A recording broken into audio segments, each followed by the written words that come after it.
Fishers dreams. ഞാൻ പെട്ടെന്ന് ഒരു സഡൻ തീരുമാനത്തിൽ തിരുവനന്തപുരത്തെത്തി. തിരുവനന്തപുരത്ത് കുറച്ച് കാര്യങ്ങൾ ചെയ്യേണ്ടതുണ്ടായിരുന്നു. അമ്മയുടെ അടുത്ത് കുറച്ച് വീടിൻ്റെ കുറച്ച് കാര്യങ്ങളൊക്കെ ഉണ്ടായിരുന്നു. പിന്നെ അത് കഴിഞ്ഞിട്ട് പിന്നെ രശ്മിയും ഗിരിച്ചേട്ടനും വന്നായിരുന്നു. അപ്പോൾ അവരെയും കാണണമായിരുന്നു. അവർ ഈ സൺഡേ തിരിച്ചു പോവാണ്. അപ്പം ഈ 2 കാര്യങ്ങൾക്ക് വേണ്ടിയിട്ടാണ് ഞങ്ങൾ ട്രിവാൻഡ്രത്ത് എത്തിയത് കേട്ടോ. ഇപ്പം ഞങ്ങൾ അമ്മ അവിടെ പോയി കാര്യങ്ങളൊക്കെ കഴിഞ്ഞിട്ട് ഇപ്പം ഞങ്ങൾ എത്തിയേക്കുന്നത് ഒരു റിസോർട്ടിലാണ്. ഈ റിസോർട്ടിൻ്റെ പേര് ബീച്ച് ആയുർവേദ റിസോർട്ടോ. ഇത് കോവളത്ത് പോകുന്ന വഴിക്കാണ്. ഞാൻ കറക്റ്റ് സ്ഥലം പറയാം കേട്ടോ. അപ്പോൾ അങ്ങനെ ഒരു റിസോർട്ടിൽ ഇപ്പം ഗിരിച്ചേട്ടൻ്റെ രശ്മിയുടെ വീട്ടിൽ പോയിട്ട്, അവരുടെ വീട് ഉള്ളൂരാണ്, അവരുടെ വീട്ടിൽ പോയിട്ട് അവരെയും കൂട്ടിയിട്ടാണ് വന്നത്. അപ്പം ഇത് പെട്ടെന്ന് തീരുമാനിച്ചാണ് ട്രിവാൻഡ്രത്ത്. കാരണം ഞാൻ പറഞ്ഞില്ലേ, ഓട്ടമായിരുന്നു. അടുത്ത ആഴ്ച എനിക്കാണെങ്കിൽ ഒരു ഡാൻസ് പരിപാടിയാണ്. അത് ഞാൻ നെക്സ്റ്റ് വ്ളോഗിൽ പറയാം കേട്ടോ, അതിൻ്റെ ഡീറ്റെയിൽസ്. ഞാൻ ആദ്യമായിട്ട് ഒരു ട്രാവൽ ചെയ്ത് ഒരു പ്രോഗ്രാം പെർഫോം ചെയ്യാൻ, ഒരു പെർഫോമൻസിന് പോവാണ്. അതിൻ്റെ ടെൻഷനിലാണ് ഇപ്പോഴും. ഡാൻസ് പെർഫോമൻസിൻ്റെ ടെൻഷനിലല്ല, ഇങ്ങനെ ഒറ്റയ്ക്ക് നല്ല ഡാൻസ് ചെയ്യുന്നവരൊക്കെ കൂടെയുണ്ട്. പക്ഷെ എന്നാലും മുരളിയേട്ടന് ഇങ്ങനെ ഇല്ലാതെ പോകുന്നതിൻ്റെ 3-4 ദിവസം ഒരു ട്രിപ്പാണത്. മുരളിയേട്ടൻ ഇല്ലാതെ പോകുന്നതിൻ്റെയും മുരളിയേട്ടൻ ഒറ്റയ്ക്ക് നിൽക്കുന്നതിൻ്റെയും ഒക്കെ എനിക്ക് ടെൻഷനാണ്. മുരളിയേട്ടൻ ടെൻഷനൊന്നുമില്ല. മുരളിയേട്ടൻ പറയുന്നത്, നീ എന്നെ ഇങ്ങനെ കടിച്ചു തൂങ്ങിയിരിക്കാതെ എന്നെ വിട്ടിട്ട് പോകൂ എന്നൊക്കെയാണ് പറയുന്നത്. പക്ഷേ എനിക്കെന്തോ ഒരു വെപ്രാളം വരുന്നു. അപ്പോൾ അതിൻ്റെ ടെൻഷൻ എനിക്ക് കുറച്ച് ദിവസമായിട്ടുണ്ട്. അങ്ങനെ അപ്പം ഇത് പെട്ടെന്ന് തീരുമാനിച്ചൊരു വരവാണ് കേട്ടോ. അപ്പം കഴിഞ്ഞ ദിവസം ഡാൻസിൻ്റെ ഡ്രസ്സ് ഒപ്പിക്കാൻ പോകലും അങ്ങനെ ജുവലറി അങ്ങനത്തെ കുറച്ച് കാര്യങ്ങളൊക്കെ ആയിട്ട് നടക്കലും ഒക്കെ ആയിരുന്നു. അപ്പം പ്രാക്ടീസ് ഡെയിലി രാത്രി 9 മണി പ്രാക്ടീസ് ഉണ്ട് മിക്ക ദിവസം, ഒന്നിടവിട്ട ദിവസങ്ങളിലൊക്കെ. പിന്നെ ഇങ്ങനെ ഓരോ കാര്യങ്ങളൊക്കെ ഉണ്ടല്ലോ നമുക്ക്. അപ്പം അത് കഴിഞ്ഞ് പെട്ടെന്ന് ഇവരിങ്ങനെ പോവാണ്, നിങ്ങൾ ഇങ്ങനെ വരുന്ന കാര്യമൊക്കെ പറഞ്ഞ്. പിന്നെ അല്ലാതെ ഞാൻ പറഞ്ഞ വേറെ കുറച്ച് കാര്യങ്ങളൊക്കെ തിരുവനന്തപുരത്തുണ്ടായിരുന്നു. അങ്ങനെ അതിന് വേണ്ടിയിട്ട് വന്നതാണേ. അപ്പം ഇവരുമായിട്ട് ഒരു ദിവസം സ്പെൻഡ് ചെയ്യാൻ ഇവിടെ വന്നു. നാളെ ഇനി അമ്മയുടെ അടുത്ത് പോയിട്ട് ഒരു ദിവസം അമ്മയുടെ കൂടെ നിന്നിട്ടാണ് ഞങ്ങൾ തിരിച്ചു പോകുന്നത്. എന്താണ് വിശേഷം? തിരിച്ച് നാളെ തന്നെ പോകണം. വെനസ്ഡേ ഞാൻ പോവാണ്. ഇത്രയൊക്കെ ഉള്ളൂ. ഇപ്പോൾ തൽക്കാലം നമുക്ക് ഇൻട്രൊഡക്ഷൻ ഇത്രയും പറഞ്ഞു നിർത്താം. ഈ കടലിനടുത്ത് താമസിക്കൽ ഒരു പ്രത്യേക സുഖമാണല്ലേ. കടലിൻ്റെ ആ തിരമാലയുടെ ഒച്ച കേൾക്കൽ ഒരു പ്രത്യേക രസമാണല്ലേ. ആർക്കൊക്കെ ഇങ്ങനെ കടലിൻ്റെ ഒച്ച കേൾക്കൽ ഇഷ്ടമാണെന്നൊന്ന് കമൻറ്റ് ചെയ്യണം കേട്ടോ. എനിക്ക് ഭയങ്കര ഇഷ്ടമാണ് തിരമാലയുടെ ഒച്ച കേൾക്കൽ ഒക്കെ ഭയങ്കര ഇഷ്ടമാണ്. അങ്ങനെ നാളെ ഇന്ന് വൈകുന്നേരമൊക്കെ ആയിട്ട് ഇവിടുന്ന് കടലിലോട്ട്, ഇത് കായലും കടലും കൂടെ ചേരുന്ന സ്ഥലമുണ്ട്. ഇവിടുന്ന് കായലും ഉണ്ട് കടലും ഉണ്ട് റിസോർട്ടിൻ്റെ അടുത്തായിട്ട്. അപ്പം വള്ളത്തേൽ അവർ കടലിലോട്ട് കൊണ്ടുപോകും. അങ്ങനെയാണ്. നാളെ രാവിലെ എനിക്ക് കടലിൻ്റെ അടുത്ത് പോയി ഒരു ശിവരാത്രി സ്പെഷ്യൽ വീഡിയോ ഒക്കെ എടുക്കണം എന്നാണ്, ഒരു കുഞ്ഞു ഡാൻസ് വീഡിയോ ഷൂട്ട് ചെയ്യണം എന്ന് ഞാൻ പ്ലാൻ ചെയ്തിട്ടുണ്ട്. ഇത് എത്രത്തോളം നടക്കുമെന്നൊന്നും അറിയത്തില്ല. അങ്ങനെ പ്ലാനിലൊക്കെ വെച്ച്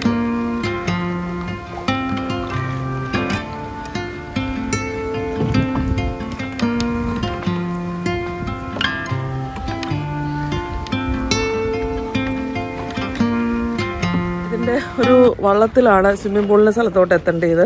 അപ്പം ഞാൻ ആസ് യൂഷ്വൽ ക്ഷീണമായതുകൊണ്ട് പൂളിൽ പോയില്ല. രശ്മിയും മുരളിയേട്ടനും ഗിരിച്ചേട്ടനും ഒക്കെ ഒരു 4 മണിയായപ്പം സ്വിമ്മിംഗ് പൂളിലോട്ട് പോയി. എനിക്ക് ഉറക്കം വരുന്നു എന്ന് പറഞ്ഞ് ഞാൻ കിടന്നു. ഭയങ്കര ക്ഷീണമായിരുന്നു. പൂളിലോട്ട് ഇതിലേക്കൂടല്ലേ? അത് ഞാൻ തുറന്നോളാം, കുഴപ്പമില്ല. വെളുപ്പിന് 3 മണിക്ക് എഴുന്നേറ്റ് കാരണം ഭയങ്കര ടയേർഡായിരുന്നു. അപ്പോൾ ഞാൻ ഇച്ചിരി കൂടെ അവരെ വിളിക്കാനൊക്കെ ശ്രമിച്ചു. 2 പേരും കൂടെ വന്ന് കുത്തിപ്പൊക്കാൻ ശ്രമിച്ചു. ഞാൻ എഴുന്നേറ്റില്ല. പിന്നെ എനിക്ക് ഈ പൂളിൽ ഇറങ്ങുന്ന അങ്ങനെ ഭയങ്കര എക്സൈറ്റ്മെൻറ്റ് ഉള്ള കാര്യമൊന്നും അല്ലാത്തതുകൊണ്ട് ഞാൻ ഇറങ്ങിയില്ല.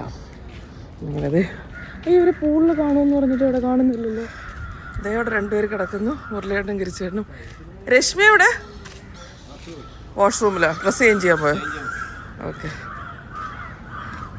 2 പേരും പൂളിലെ നീന്തലൊക്കെ കഴിഞ്ഞിട്ട് ഇവിടെ കിടക്കും. ഡിന്നറൊക്കെ കഴിഞ്ഞ് രാത്രിയിൽ ഇവിടെ വെറുതെ റിസോർട്ടിൽ കറങ്ങാൻ വന്നതാണ് കേട്ടോ. ഇവിടെ ചുറ്റുപ്രദേശങ്ങളുണ്ട്. കുറ്റാക്കൂരിട്ട് ഞങ്ങളുടെ വള്ളം ഇവിടെ പാർക്ക് ചെയ്തിട്ടിരിക്കുന്നത് കണ്ടോ. രാത്രിയിൽ 7 മണിക്ക് ശേഷം പോകത്തില്ല കേട്ടോ. അപ്പം കസേരയൊക്കെ ഇട്ട് വള്ളം പാർക്ക് ചെയ്തിട്ടിരിക്കുക. അപ്പുറത്തെ സൈഡിലായിരുന്നു നമ്മുടെ റിസപ്ഷൻ, പൂള് കാര്യങ്ങളൊക്കെ. ഇവിടെ നിന്ന് അപ്പുറത്തോട്ട് കടക്കാനായിട്ടുള്ള വള്ളമായത്. നട്ടപ്പാതിര 11:30 ഒരാൾ ഊഞ്ഞാലാടുന്ന കാഴ്ചയായി കാണുന്നത് പാതിരാത്രിക്ക്. ഞങ്ങൾ രാവിലെ ബീച്ചിലോട്ട് പോവാണ്. എൻ്റെ വേഷം കണ്ടോ? രശ്മി രാവിലെ നീന്താനൊക്കെ പോകുമെന്ന് പറഞ്ഞിരുന്നതാണ്. നീന്താൻ പോയില്ലല്ലോ. അവർ ബീച്ച് രാവിലെ 9 മണിക്ക് തുറക്കുള്ളൂ എന്ന് പറഞ്ഞു. പുറയിൽ 2 മഹാന്മാർ ഇരിപ്പുണ്ട്. അപ്പം ഞാൻ റീൽസ് എടുക്കാൻ പോട്ടെ. ഞാൻ പറഞ്ഞില്ലേ ശിവരാത്രി സ്പെഷ്യൽ റീൽസ് എടുക്കാനാണ് ഈ വേഷമൊക്കെ കെട്ടി ഇങ്ങനെ ഇരിക്കുന്നത്. ഇത് ഷോർട്സിലിടാം കേട്ടോ. കുറേ വീഡിയോസും ഫോട്ടോസൊക്കെ എടുത്തുകൊണ്ട് ഇപ്പോൾ തിരിച്ചു പോകുന്നു. ഇത് ഞാൻ ചിലപ്പം മിക്കവാറും ഓൾറെഡി പോസ്റ്റ് ചെയ്തിട്ടുണ്ടാവും, അറിയത്തില്ല. ശിവരാത്രിയുടെ അന്ന് പോസ്റ്റ് ചെയ്യണമെന്നാണ് വിചാരിക്കുന്നത്. ഈ വീഡിയോ എപ്പോൾ പോസ്റ്റ് ചെയ്യുമെന്ന് എനിക്കറിയില്ല. മുരളിയേട്ടനൊരു പരിവായി എടുത്ത് തന്ന് രശ്മിയും ഗിരിച്ചേട്ടനും തിരിച്ചു പോയി. ഇവിടെ 9 മണിക്കാണ് ബ്രേക്ക്ഫാസ്റ്റ്. സമയം 8:50 അങ്ങനെ അവർ തിരിച്ചു പോയി. ഇവിടെ വള്ളച്ചേട്ടൻ. എൻ്റെ ഒരു പഴയ സാരിയാണ് കേട്ടോ. ഞാൻ ഷാർജയിലായിരുന്നപ്പോൾ മേടിച്ച ഒരു ഓൾഡ് സാരിയാണ്. ശിവരാത്രിക്കാകുമ്പം ബ്ലാക്ക് രസമായിരിക്കുമല്ലോ എന്ന് വിചാരിച്ചു കൊടുത്ത ഈ മാല ഞങ്ങളുടെ ചിലങ്ക പൂജയ്ക്ക് മേടിച്ച സെറ്റാണ്. റിസോർട്ടിൽ നിന്ന് ഞങ്ങൾ നേരെ രശ്മിനി ഗിരിച്ചേട്ടൻ്റെയും വീട്ടിലെത്തി. അവിടുന്ന് പിന്നെ ഞങ്ങൾ ഇത് വീഗാലാൻഡിൻ്റെ ഒരു ഫ്ലാറ്റ് കോംപ്ലക്സ് പണി നടക്കുന്നതാണ്. ഇത് അവിടുത്തെ ലുലുവിൻ്റെ ഓപ്പോസിറ്റായിട്ട് വരും കേട്ടോ. ട്രിവാൻഡ്രത്ത് അവർ ആദ്യമായിട്ട് ലോഞ്ച് ചെയ്യാണ്. അപ്പം അത് അവർക്ക് രശ്മിക്കും ഗിരിച്ചേട്ടനും ഒന്ന് നോക്കണം എന്ന് പറഞ്ഞിട്ട് അതൊന്ന് കാണാനായിട്ട് അവർക്ക് കൂട്ടുപോയതാണ് ഞങ്ങൾ. അതിൻ്റെ ഫ്ലോർ പ്ലാനും ഒക്കെ അവരുടെ സൈറ്റ് എഞ്ചിനീയറുമായിട്ട് ഒന്ന് ഡിസ്കസ് ചെയ്യായിരുന്നു. അത് കഴിഞ്ഞ് പിന്നെ ഞങ്ങൾ അതുവഴി അങ്ങ് വീട്ടിൽ പോയി, അമ്മയുടെ അടുത്തോട്ട് പോയി. തിരിച്ച് വീട്ടിൽ ലാൻഡ് ചെയ്തു. ട്രിവാൻഡ്രത്ത് അമ്മയുടെ അടുത്ത് എത്തി.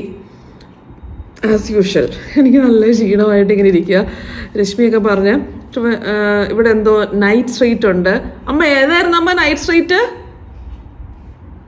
അമ്മ കുളിക്കാൻ കയറിയെന്ന് തോന്നുന്നു. ഏതോ ഒരു നൈറ്റ് സ്ട്രീറ്റ് ഉണ്ട്, അവിടെ രാത്രിയിൽ ഇങ്ങനെ ഫുഡ് കഴിക്കാൻ പോകണം എന്നൊക്കെ പറഞ്ഞു. ഏതോ ഒരു നൈറ്റ് സ്ട്രീറ്റ്, എന്തോ മാന്യവർ തരുമോ എന്തോ ഒരു നൈറ്റ് സ്ട്രീറ്റ് പറഞ്ഞായിരുന്നേ അവിടെ. ഏതാ അമ്മ നൈറ്റ് സ്ട്രീറ്റ് എന്ന് പറഞ്ഞേ? മാനവീയം വീതി അല്ലേ? മാനവീയം വീതി. അത് ഭയങ്കര ആക്റ്റീവാണിപ്പം. ഞാൻ കേട്ടിട്ടില്ല എന്ന്. മാനവീയം വീതി എന്ന് കേട്ടിട്ടുണ്ട്. ഭയങ്കര ആക്റ്റീവായിട്ടുള്ള അപ്പോൾ ട്രിവാൻഡ്രത്തുകാർക്ക് അറിഞ്ഞുകൂടെങ്കിൽ ഒരു കാര്യം പറഞ്ഞോളാം. ഭയങ്കര ആക്റ്റീവായിട്ടുള്ള നൈറ്റ് സ്ട്രീറ്റ് ആണത് ഇപ്പോൾ. അപ്പം അവിടെ രാത്രി നല്ല രസമാണ്. ഇങ്ങനെ ലൈവ് മ്യൂസിക്, ഫുഡ്, ഒരു സ്ട്രീറ്റ് നിറച്ചു അങ്ങനെ രസമാണെന്നൊക്കെ പറഞ്ഞു. കുറേ നിർബന്ധിച്ചു രാത്രി നമുക്ക് അവിടെ പോകാം, ഇങ്ങനെ റോഡിൽ കൂടെ നടന്ന് കഴിക്കാമെന്നൊക്കെ പറഞ്ഞു. അവന് ഒരു രക്ഷയില്ല, എനിക്ക് തീരെ വയ്യ, എനിക്ക് വീട്ടിൽ പോയി കിടക്കണമെന്ന് പറഞ്ഞ് അങ്ങനെ ഞാനിവിടെ എത്തി. പിന്നെ എനിക്ക് ഞാൻ പറഞ്ഞില്ല എത്തി ഒന്ന് കിടന്നാൽ മതിയായിരുന്നു. പിന്നെ എനിക്ക് ഡാൻസ് ഒന്ന് ജസ്റ്റ് പ്രാക്ടീസ് ചെയ്യണം. ഞാൻ പറഞ്ഞ അടുത്ത ആഴ്ച പ്രോഗ്രാമിൻ്റെ ഒന്ന് ചെയ്യും. ഞാൻ 2 ദിവസമായിട്ടൊന്നും നോക്കിയിട്ടേ ഇല്ല. എനിക്ക് മറവി രോഗം ഉള്ളതുകൊണ്ട് ഞാൻ മറന്നു പോവും. പിന്നെ നാളെ തിരിച്ചു പോകണം. മൺഡേ ട്യൂസ്ഡേ പിള്ളേരിന് ഞാൻ പോകുമ്പോഴത്തേക്കുള്ള ഫുഡൊക്കെ കുക്ക് ചെയ്ത് വെക്കണം. അങ്ങനെ കുറേ പണികളുണ്ട്. അങ്ങനെ റെസ്റ്റ് എടുത്തില്ലെങ്കിൽ എൻ്റെ കാര്യം പ്രശ്നമാണ്. ഞാൻ കുറച്ചൊന്ന് പോയി കഴിയുമ്പോൾ ഭയങ്കരമായിട്ട് അങ്ങ് ടയേർഡാണ്. അതാണ് പ്രശ്നം. അങ്ങനെ തിരിച്ചിവിടെ വന്നു. അമ്മ മുകളിൽ വിളക്ക് കത്തിക്കാൻ പോയി. ഇത്ര നേരം അമ്മയുടെ വർത്താനൊക്കെ പറഞ്ഞിരിക്കുമായിരുന്നു. ഇപ്പം അമ്മ വിളക്ക് കത്തിച്ചിട്ട് അമ്മയ്ക്ക് കടയിൽ പോകണം. അടുത്ത ദിവസം രാവിലെ അമ്പലത്തിലൊക്കെ പോയി ഞങ്ങൾ നോച്ചാകുമ്പം ഇറക്കും. അമ്പലത്തിൽ പരിചയമുള്ള കുറേ എൻ്റെ ഇങ്ങനെ പഴയ കാര്യങ്ങൾ അമ്പലത്തിലേക്ക് ഞാൻ കുറച്ച് നേരം മെഡിറ്റേഷനൊക്കെ ചെയ്തു. മുരളിയുടെ മിക്കവാറും വീട്ടിലെത്തുമ്പോൾ എന്നെ ഓടിക്ക് എത്ര നേരം ലേറ്റായേ, കാരണം ഇന്ന് 12 മണിക്ക് ഇറങ്ങണമെന്ന് പറഞ്ഞിട്ടുണ്ട്, അല്ലെങ്കിൽ ട്രാഫിക് ആവുമെന്നൊക്കെ പറഞ്ഞ് എന്നോട് പറഞ്ഞു 12 മണിയാകുമ്പോൾ ഇറങ്ങണം എന്ന്. അപ്പോൾ ഞാൻ ബ്രേക്ക്ഫാസ്റ്റ് കഴിച്ചിട്ടില്ല. എന്നോട് കഴിച്ചിട്ട് പോകാനാണ് പറഞ്ഞത്. പക്ഷേ കഴിച്ചിട്ട് അമ്പലത്തിൽ പോകുന്ന വലിയ താല്പര്യമുള്ള കാര്യമല്ല. അപ്പോൾ ഞാൻ പറഞ്ഞു വന്നിട്ട് കഴിക്കാം. പക്ഷേ ഇപ്പോൾ ഒത്തിരി ലേറ്റായി. മണി 9:45 തോന്നുന്നു. ഞാൻ അവിടെ ഇരുന്ന് കുറച്ച് നേരം നമ്മൾ അമ്പലത്തിൽ പോയതിനു ശേഷം അവിടെയൊക്കെ നമ്മൾ ഇരിക്കാൻ സ്ഥലമുണ്ടല്ലോ. അപ്പോൾ ഞാനവിടെ ഇരുന്ന് ഓം നമഃ ശിവായൊക്കെ പറഞ്ഞു കഴിഞ്ഞ് എന്തോ മൈൻഡ് കുറച്ച് ഡിസ്റ്റർബ്ഡായി. അപ്പോൾ ഞാൻ അവിടെ കുറച്ച് നേരം ഇരുന്ന് മെഡിറ്റേഷൻ ചെയ്തു. അങ്ങനെ കുറച്ച് റിലാക്സ്ഡായി. എന്തോ പഴയ കുറേ കാര്യങ്ങളും ഒക്കെ ഇങ്ങനെ ഓർമ്മ വന്നു. അതിന് എന്തോ കുറച്ച് റീസൺസൊക്കെ ഉണ്ട്, അത് ഞാൻ പിന്നെ പറയാം. പിന്നെ കുറച്ച് വ്ളോഗ്സൊക്കെ കഴിയുമ്പം നിങ്ങൾക്ക് മനസ്സിലാവും. അങ്ങനെ അതൊക്കെ ഓർത്ത് ഇങ്ങനെ പഴയ മെമ്മറീസൊക്കെ വന്നു. ചെറുതിലത്തെ കാര്യങ്ങളും ഒക്കെ മെമ്മറീസൊക്കെ വന്ന് കുറച്ച് വിഷമം വന്നു.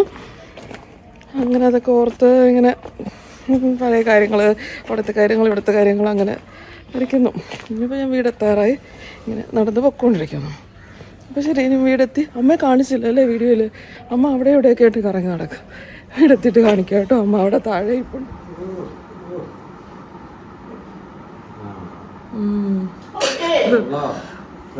വിരല് മാത്രം മൊത്തത്തിൽ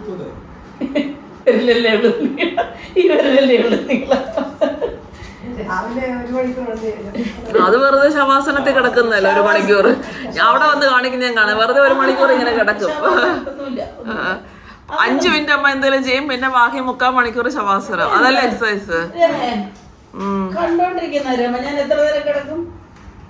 കിടക്കണല്ല ബാക്കിയുള്ള എല്ലാം ചെയ്തിട്ടാണ് കിടക്കാൻ നേരമില്ല. നിവർത്തിയില്ല. താഴെ ഇറങ്ങി വന്നാൽ പിന്നെ നമ്മളെ പഠിപ്പിക്കലാണ്. മോളെ ഈ രമ ഉണ്ടല്ലോ, ശരീരം അനങ്ങത്തില്ല. എന്നിട്ട് രമ ചേച്ചിക്ക് കുഴപ്പമൊന്നുമില്ല, ഓടി നടക്കുന്നുണ്ടല്ലോ, ശരീരം അനങ്ങാത്ത ആള്.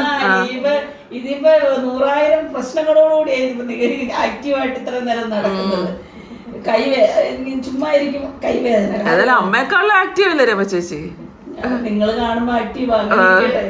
അപ്പം വീഡിയോ ഇഷ്ടമായെങ്കിൽ ഒന്ന് സബ്സ്ക്രൈബ് ചെയ്തേക്കുക. സബ്സ്ക്രൈബ് ചെയ്യാത്തവരാണെങ്കിൽ പിന്നെ നിങ്ങളുടെ ഫ്രണ്ട്സിനും ഒക്കെ ഒന്ന് ഷെയർ ചെയ്തേക്കുക. ഇഷ്ടപ്പെടുകയാണെങ്കിൽ ഒന്ന് ലൈക്ക് ചെയ്യുമല്ലോ അല്ലേ? ഇവിടുന്ന് ഇറങ്ങുകയാണ്. അപ്പം ഇനി നമുക്ക് നെക്സ്റ്റ് വീഡിയോയിൽ കാണാം. അതെ അതെ. ബൈ പറ. ബൈ. ബൈ.